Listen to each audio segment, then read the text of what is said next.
After a year of intense political campaigning, Costa Rica has a new president.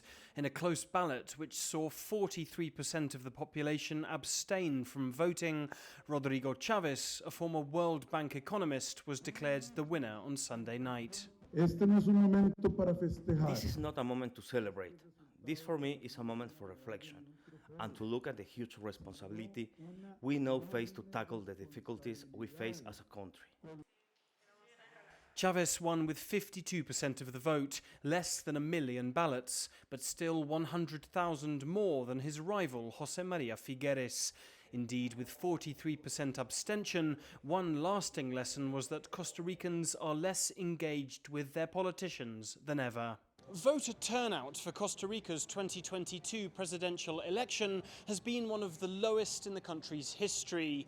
Many observers have blamed that on a campaign based more on criticism and scandal on the part of both remaining candidates, rather than a focus on policy and proposals for the country's future.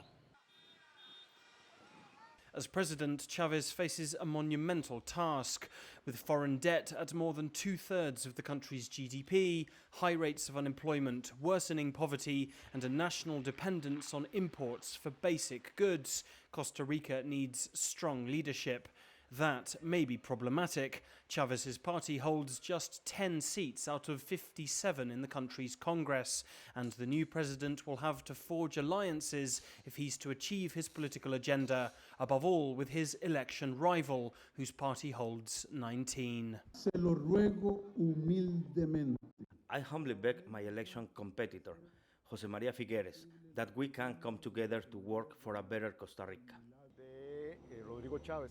Rodrigo Chaves is a political analyst at the University of Costa Rica.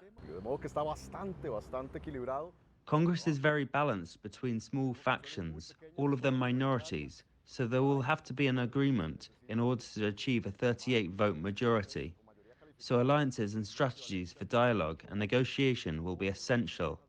Without Congress, it will be very difficult for the executive to achieve anything on its political agenda. Rodrigo Chaves will be sworn in as president on May 8th and must act fast if he's to make the most of his 4 years at the helm. Alasdair Baverstock, CGTN, San Jose, Costa Rica.